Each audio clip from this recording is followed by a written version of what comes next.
We're studying the truth about personal finance, what the Bible and the historic academic research say is the best path to God-honoring financial independence. Our guiding verses for this study are from Job 22:21. Submit to God and be at peace with Him. In this way, prosperity will come to you. And from Hebrews 11:1. Faith is being sure of what you hope for and certain of what you do not see. And from Deuteronomy 8:17 through 18, you may say to yourself, my power and the strength of my hands has produced this wealth for me. But remember the Lord your God, for it is He who gives you the ability to produce wealth. And finally, from Job 21:16, but their prosperity is not in their own hands. I'm Ron Fisher, and I'll be giving today's study. We're going to be studying the preparation for and living in retirement. Our guiding verse for this particular study is Job 32:7 through 10. I thought age should speak, advanced years should teach wisdom. But it is the Spirit in a person, the breath of the Almighty, that gives them the understanding. It is not only the aged who understand what is right. Therefore I say, listen to me, I too will tell you what I know. And then from Psalm 37:25, I was young and now I am old, yet I have never seen the righteous forsaken or their children begging bread.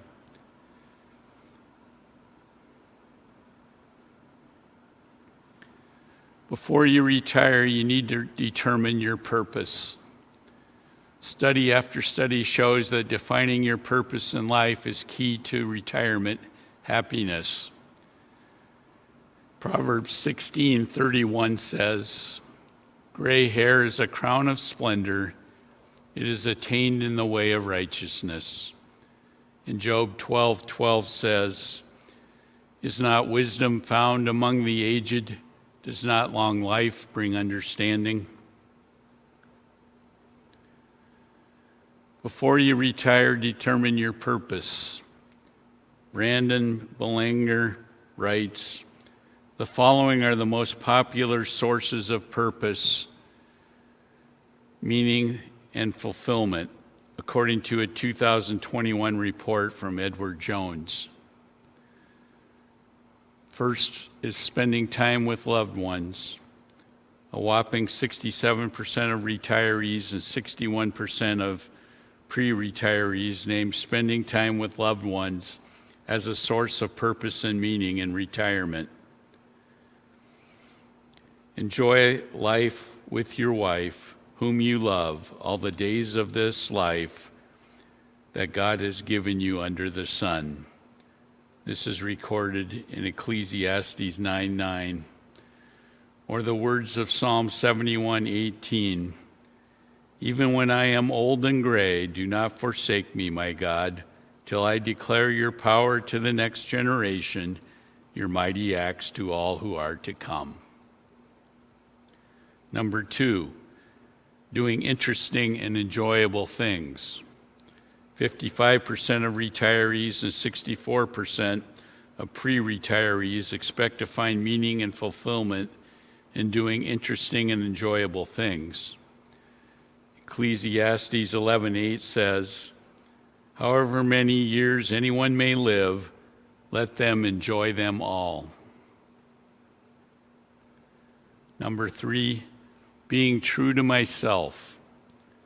53% of retirees and 43% of pre-retirees named being true to myself as a source of purpose, meaning, and fulfillment. Retirement can be a surprising time of self-discovery and reinvention. Consider the words of Paul in Romans 12:2.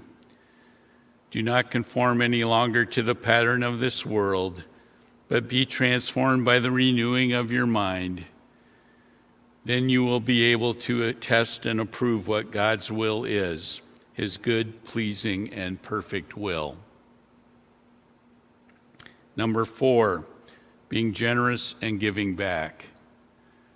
40% of retirees and 31% of pre-retirees ranked highly being generous as a source of purpose and fulfillment.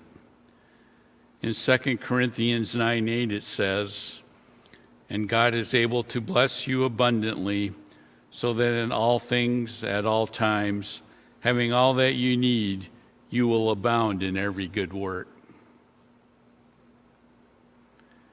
Number 5, living a faith-filled life. 38% of retirees and 34% of pre-retirees cited living a faith-filled life as a source of purpose in retirement. Retirees also cite faith and values among the most important contributors to their identity in retirement. In the words of Acts 20:24, "My only aim is to finish the race and complete the task the Lord Jesus has given me, the task of testifying to the good news of God's grace." Number 6, living a joyful life. 32% of retirees and 41% of pre-retirees intend to find meaning by living a joyful life.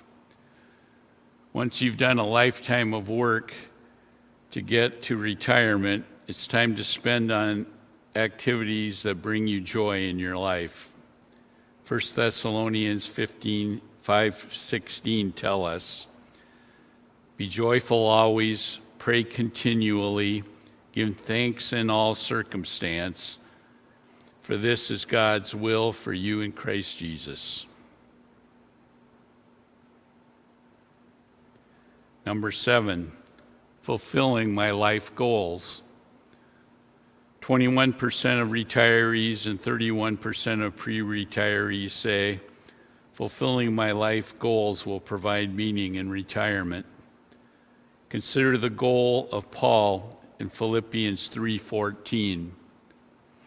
"I press on toward the goal to win the prize for which God has called me heavenward in Christ Jesus." Being financially wealthy. 16% of retirees and 27% of pre-retirees say wealth is one of the greatest sources of fulfillment in retirement. Jesus warns us against the pride of the rich in the parable of the rich fool. "You have plenty of grain laid up for many years. Take life easy, eat, drink, and be merry. This night your life will be demanded of you. This is how it will be with whoever stores up things for themselves, but is not rich towards God." Luke 12:16-21. Are you following God's plan for financial independence? If you've been following through with your personal financial plan as outlined in having a financial plan, then your retirement plan is just an extension of this overall financial plan, and you are well on your way to satisfying retirement. If you have neglected the earlier advice, today is the day to get yourself and family back on track. Questions you should consider are, do you have a fully funded emergency fund? Are you living debt-free? Is your mortgage paid off? Are you tithing your faith community?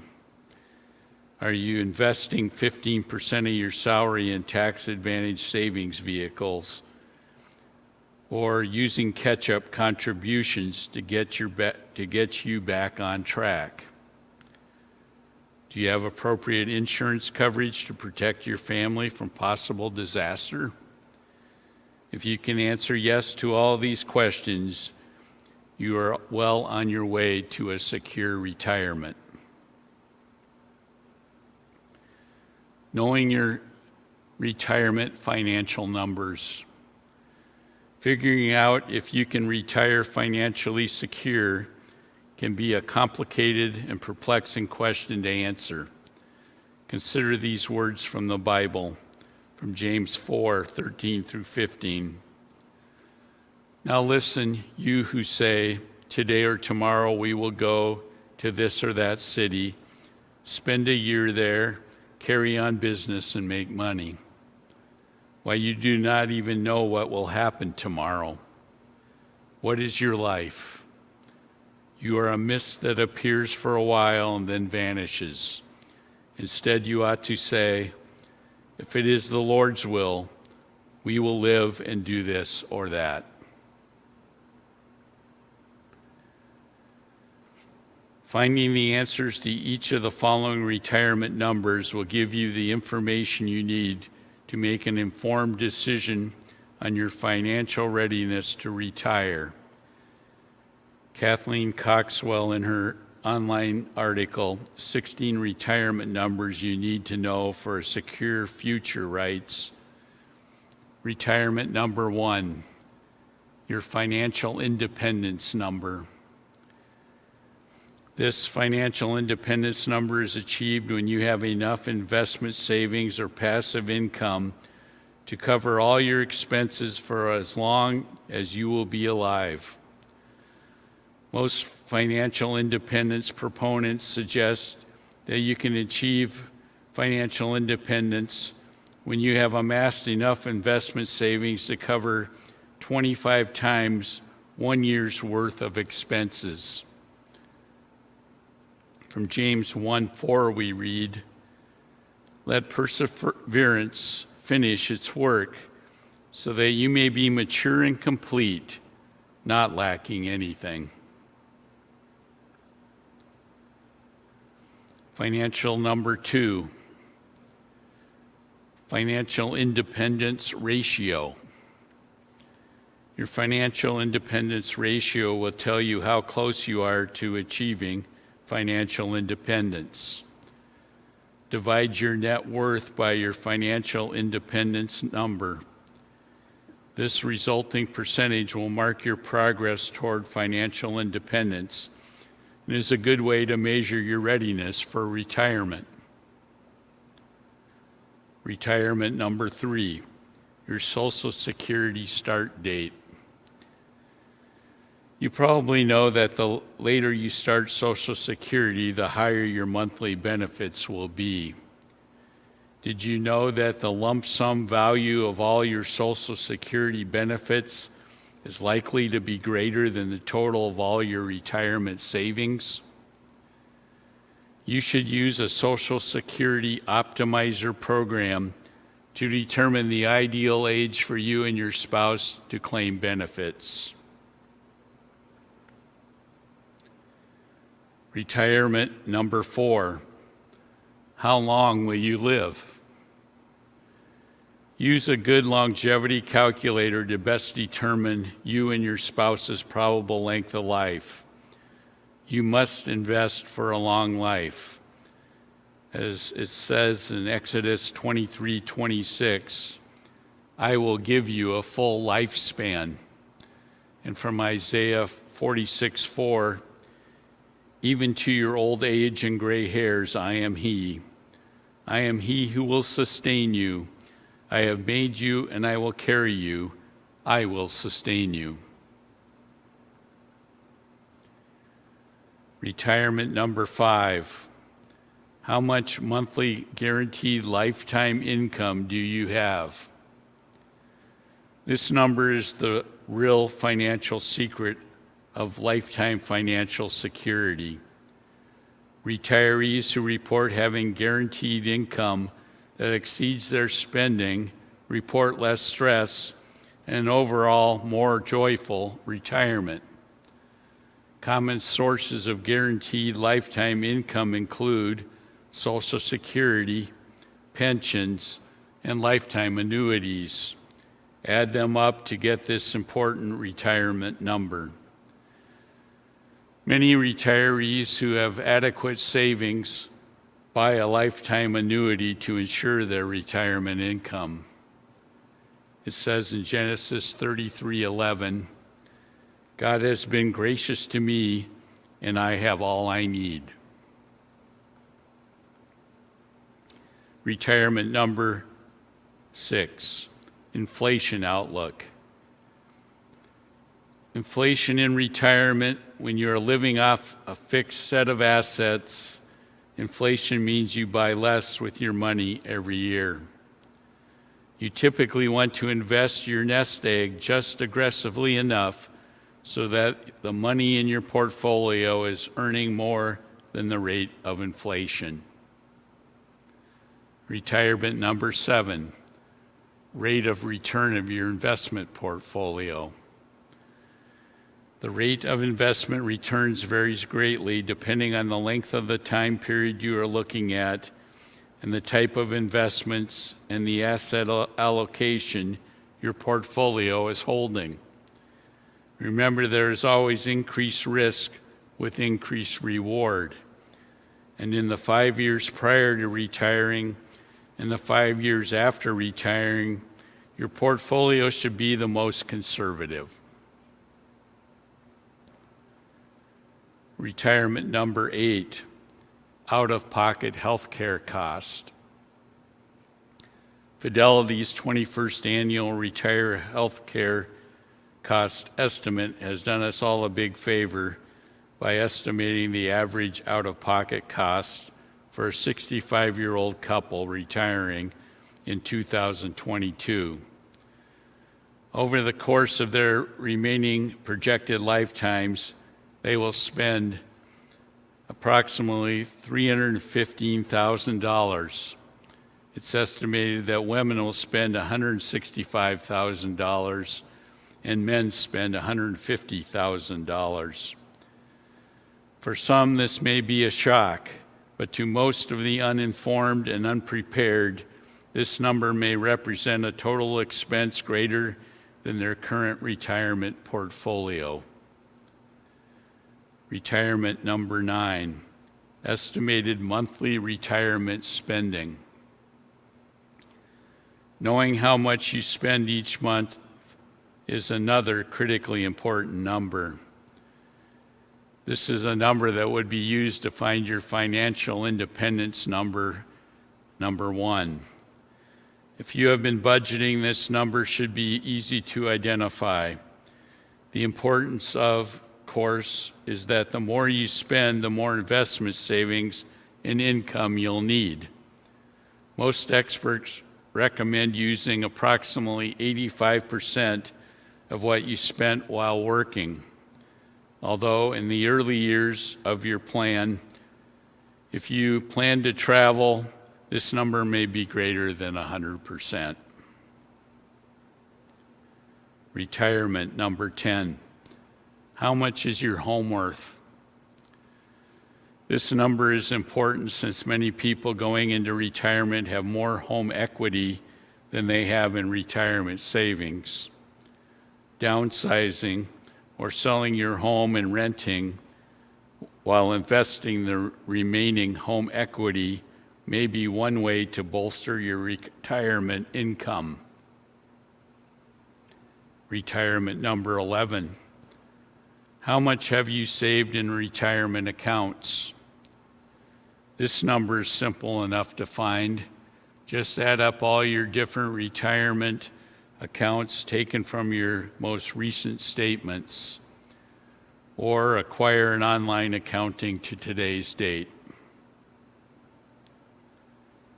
Retirement number 12, your retirement age. Define your retirement age as when you stop earning income from work, or maybe the age when you need to rely on withdrawals from investment savings to make ends meet. Retirement number 13, the investment savings you need for retirement.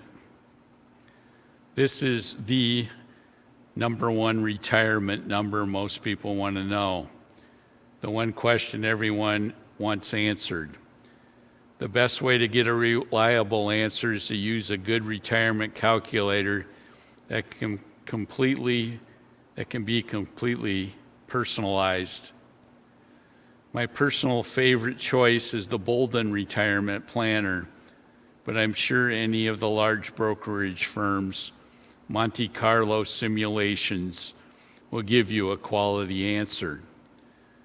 A Monte Carlo analysis uses a computer to do thousands of calculations to predict a wide range of outcomes, including a worst-case scenario, a probable case scenario, and a best-case scenario. Retirement number 14, your net worth. This is a simple calculation that you should be tracking throughout your financial life. It is simply net worth equals the value of all your assets minus all your debts. Net worth is considered the most accurate measure of wealth. Retirement number 15, projected estate value.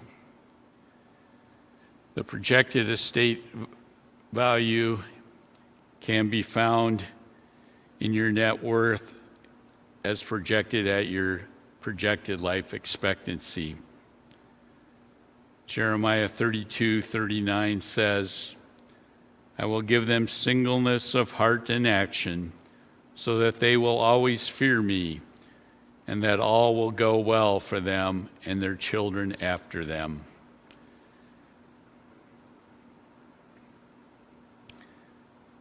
Retirement number 16, the value of your emergency fund. This should be an easy number to come by for those who have been following a consistent, God-honoring financial plan. Social Security. Social Security is meant to replace only 40% of pre-retirement income. It is important to know your full retirement age.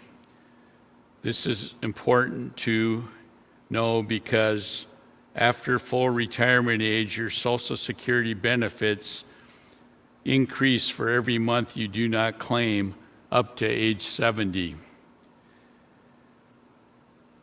This claiming amount will increase by approximately 8% per year, while if you claim prior to your full retirement age, will decrease by approximately 8% per year for every month you claim prior to your full retirement age, with the earliest allowable claim at age 62 years.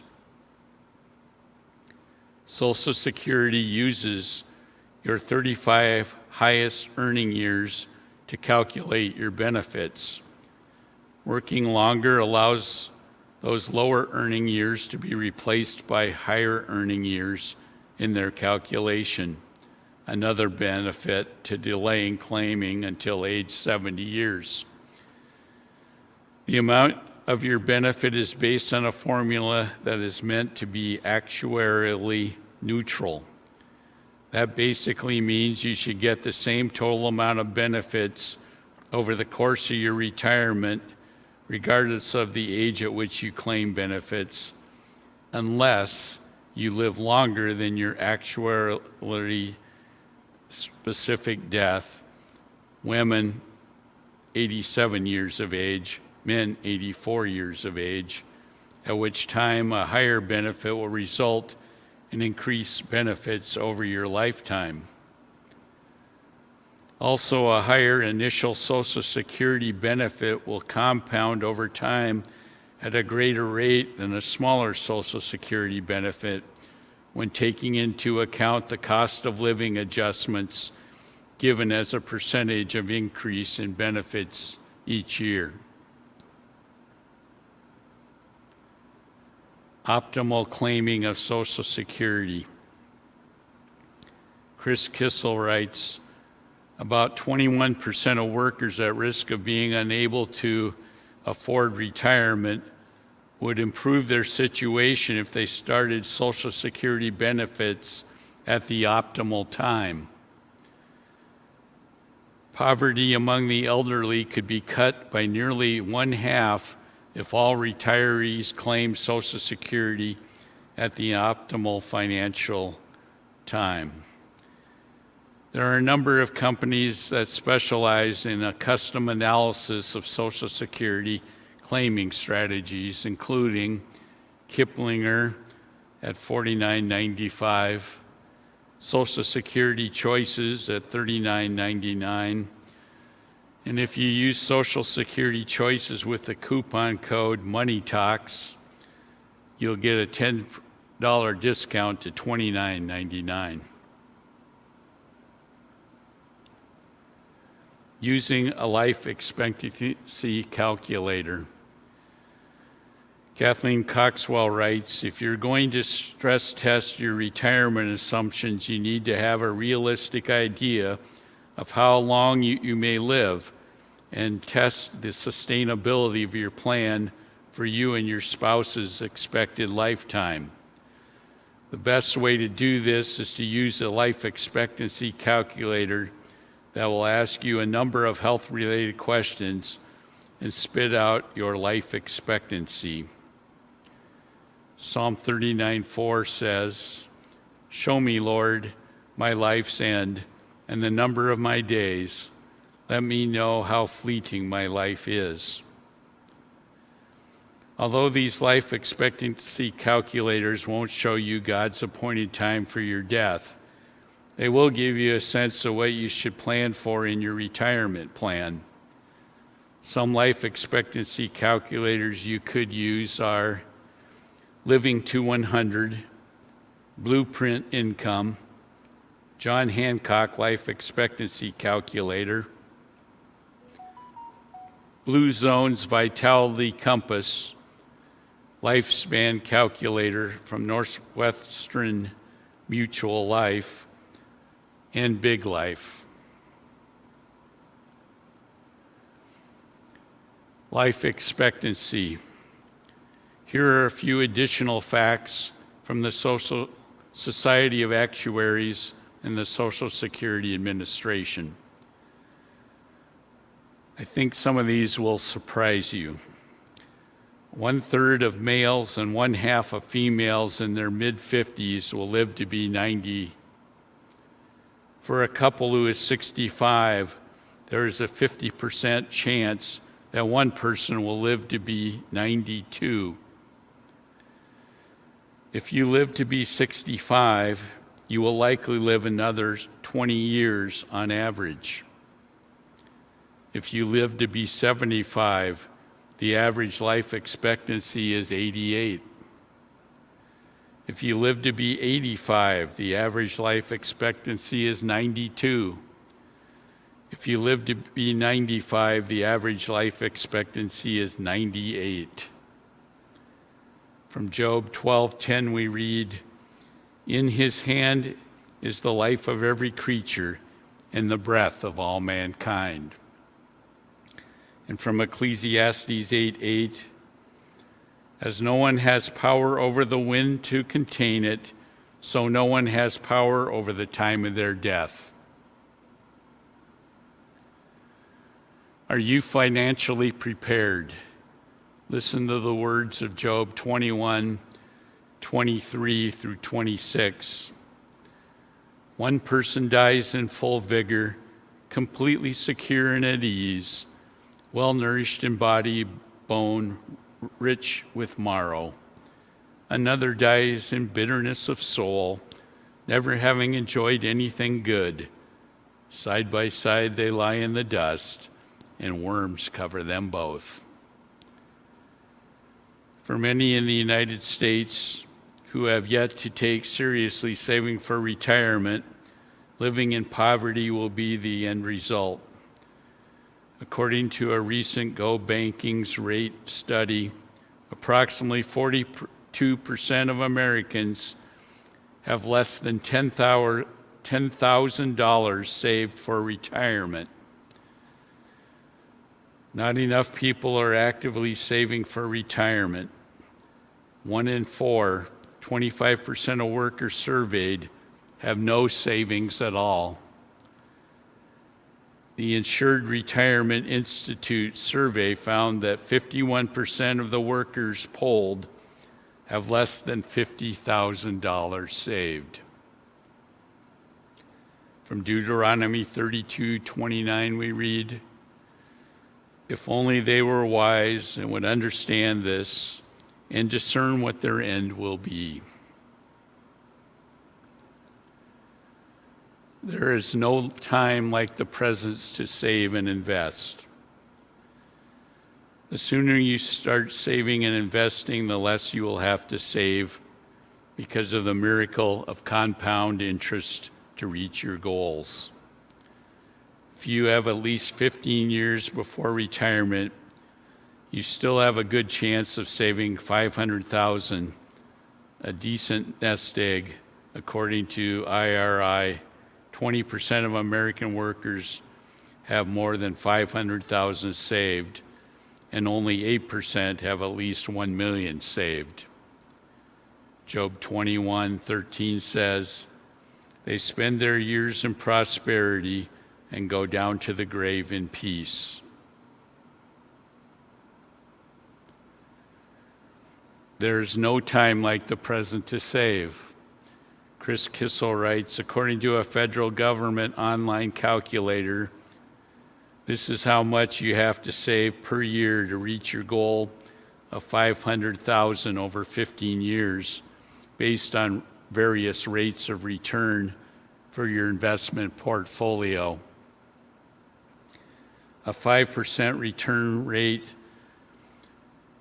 saving an annual savings of $23,500 will total approximately $507,009.93 in 15 years. An 8% annual return, saving $18,000, will give you a total of $502,096.89. A 10% return at $16,000 of savings per year will result in a $508,232 savings, while a 12% annual rate of return at $13,500 savings will result in a $503,276 savings. Now, you cannot control the market's annual rate of return, but you can control how much you spend and save. It is probably more realistic to expect a 5 to 8% return for most portfolios over the course of 15 years.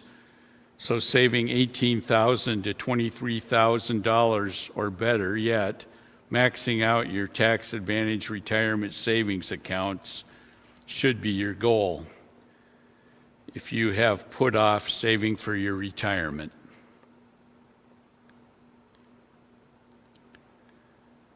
Spending down your retirement savings. Albert C. Wong writes, transitioning to the decumulation phase for diligent savers can be a tricky time. After all, the very personality features that led you to diligently save for 40 years don't just go away when it's time to draw down your assets. The goal is to be able to shift from a saving to a spending mindset by evaluating the impact of spending decisions against their family values and their long-term financial success. Focusing on how your spending matches your values help you realize that building lasting family memories in your retirement is one of the reasons you save so hard in the first place.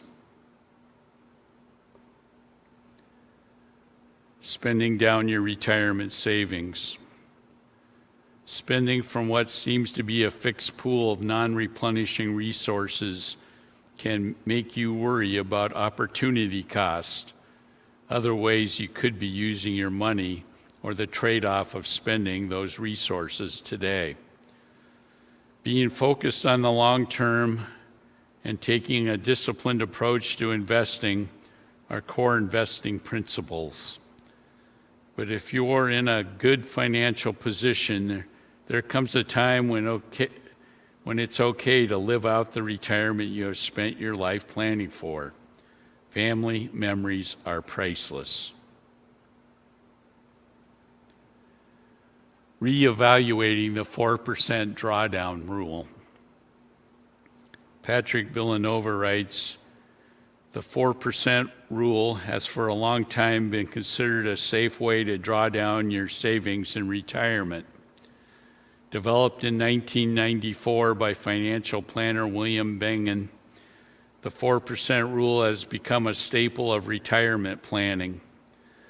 Bengen was able to mathematically demonstrate that a retiree whose portfolio is 50-50 stocks and bonds can initially withdraw 4% of their retirement savings and then adjust future withdrawals for inflation and not run out of money after 25 years. Recently, Morningstar researchers found this oft-cited rule of thumb needs some updating. The financial services firm found that retirees seeking a fixed withdrawal strategy that will produce 30 years of retirement income should start by withdrawing 3.3% of their savings instead of 4%. Morningstar researchers say that the current low bond yields and equity stock market that is likely overvalued are the primary reasons a 4% withdrawal rate may no longer be feasible. Flexible spending strategies whose withdrawal rates change on a yearly basis can ensure retirees don't overspend in periods of market weakness and provide more income in strong economic environments. One method that will mitigate the chances of running out of money in retirement is to forego the inflation adjustments after a year in which your portfolio declines in value. A retiree using this approach could safely withdraw 3.76% of their savings in the first year and still have a 90% chance of having money left over after 30 years. A second method of flexible spend-down strategy is to use what is referred to as the guardrail method. In addition to adjusting for inflation, the guardrail method establishes limits for how much a withdrawal rate can increase during times of market strength and how much it can decrease during economic downturns. With a portfolio comprising 50% equities and 50% bonds, a retiree could start by withdrawing 4.72% and then set parameters for how low or high that rate can go, depending on portfolio performance. Morningstar found this method does the best job of enlarging payouts in a safe and livable way. Another spend-down strategy Morningstar looked at was to reduce the portfolio withdrawal rate by 10% after portfolio losses. Similar to the first alternate strategy, this method relies on reacting to losing years. Retirees using this strategy would reduce their withdrawal rate by 10% after years in which the portfolio declines in value. This approach produced an initial withdrawal rate of 3.57%, slightly higher than the 3.3 suggested for a fixed rate strategy. This approach also resulted in the largest median ending portfolio value after 30 years, making it the best option for retirees who have a younger spouse or who are motivated by leaving a bequest to family or charity. Corianne Hicks writes, investing during retirement is anything but straightforward. Retirees have to juggle finding safe investments to protect their income streams while not being so safe they risk outliving their money in retirement. It's even more important in retirement to be mindful of your investment risks. Consider the different experience of an accumulating investor versus a decumulating investor during a down market. While the accumulating investor considers a market decline a sale on stocks because they have the ability to purchase more shares at lower prices, the decumulating retiree may be forced to sell their shares at lower than desired prices to fund their retirement needs. For this reason, retirees need to make sure they aren't taking too much risk, especially with money they'll need in the next couple of years. Investing during retirement.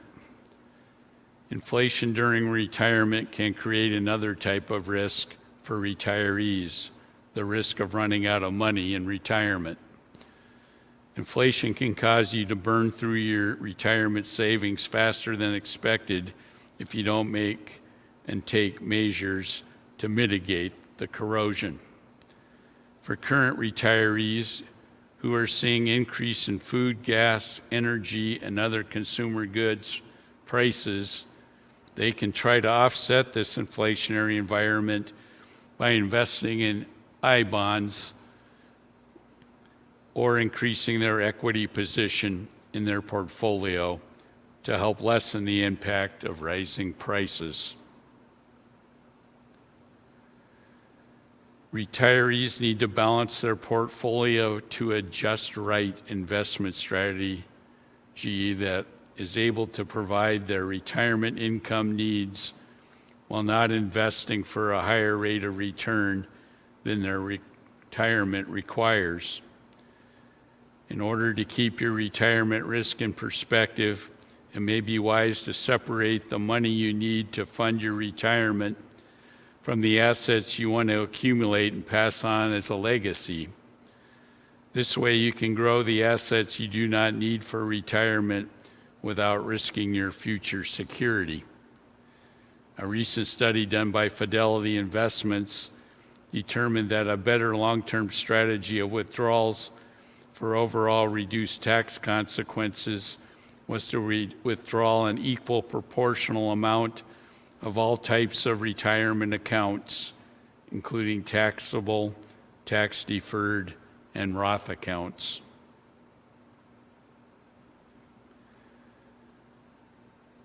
Turning your investment withdrawals and retirement into 5-year periods.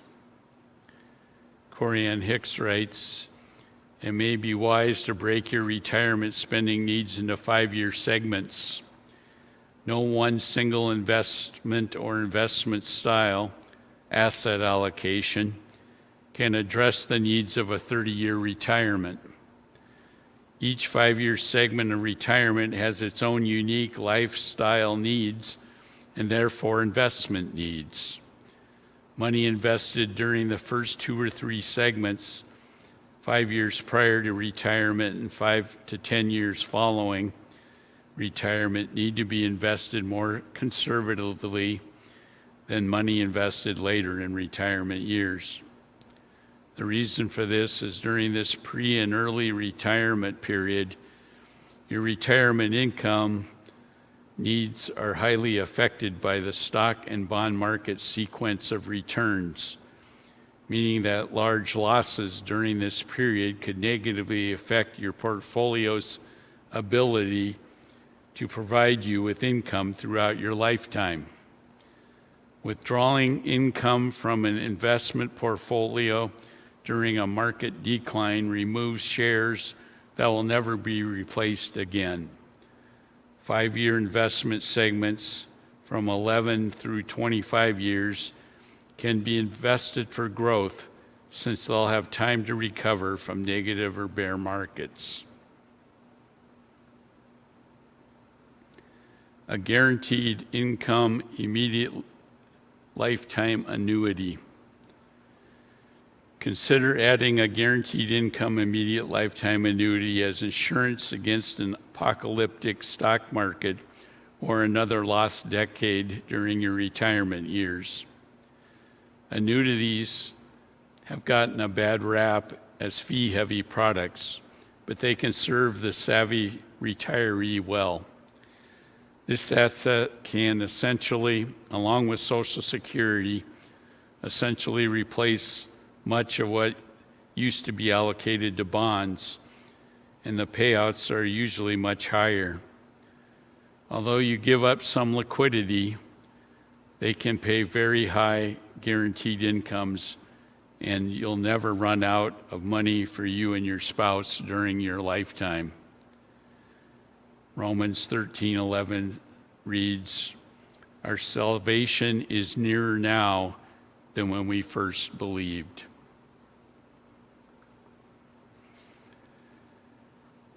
Tax-advantaged charitable donations.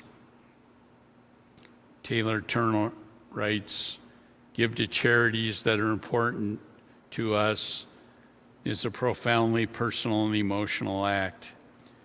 It is rewarding to help individuals, our places of worship, communities, and causes we care about. Building a formal plan of giving and updating it each year can help you meet your charitable giving goals while maximizing your tax savings. Consider these long-term strategies to make the most of your charitable giving. Donate appreciated assets instead of cash.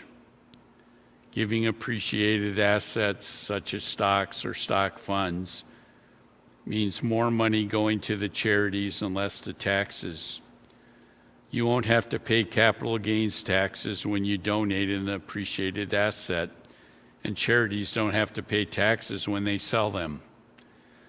You'll still receive a charitable deduction, and you'll meet your giving goals, possibly having paid less out of pocket." Donor-advised funds. Using a donor-advised fund is a great way to bunch contributions and spread distributions over time. Bunch your contributions to maximize deductions on your tax return. Planning ahead and itemizing your deductions may be a wise choice. You can bunch your contributions for charitable giving for more than 1 year into 1 year if it yields a higher tax benefit. Qualified charitable donations. If you are 73 years old or older, consider using qualified charitable deductions if you're not itemizing your deductions and you're at the required minimum distribution age of 73. This age is going to go up in the future according to a new law to 75 years in the next few years. You may want to consider donating part of your RMD to a qualified charity through a QCD. It will satisfy your RMD, and up to $100,000 annually won't count as taxable income. Leaving a bequest. Finally, you can name a charity as a beneficiary or leave a bequest in your will or trust. Look at this as a legacy of giving. Naming a charity as a beneficiary or leaving a bequest in your will or trust allows you to give to causes that are meaningful to you without possibly overextending yourself if you would happen to need to spend late in life on long-term care or on health expenses. Charitable bequests are eligible for the estate tax deduction and can reduce estate taxes. Luke 16:9 says, "I tell you, use worldly wealth to gain friends for yourselves, so that when it is gone, you will be welcomed into eternal dwellings." Conclusion. Defining your purpose in retirement life is key to retirement happiness or joy. Determine if you are ready to retire by knowing your financial numbers. Determine your optimal claiming age for Social Security. Use a life expectancy calculator to help determine an approximate longevity for you and your spouse's life, to help you determine if your retirement funds will last you and your spouse's lifetimes. If you are late to retirement savings, maximize your retirement contributions. Plan for the decumulation period of spending down your retirement savings by withdrawing 3.3 to 4% per year with a cost of inflation adjustment each year. Use a donor-advised fund to bunch charitable contributions or a qualified charitable deduction to help meet your RMD after age 73, as this will not count as taxable income.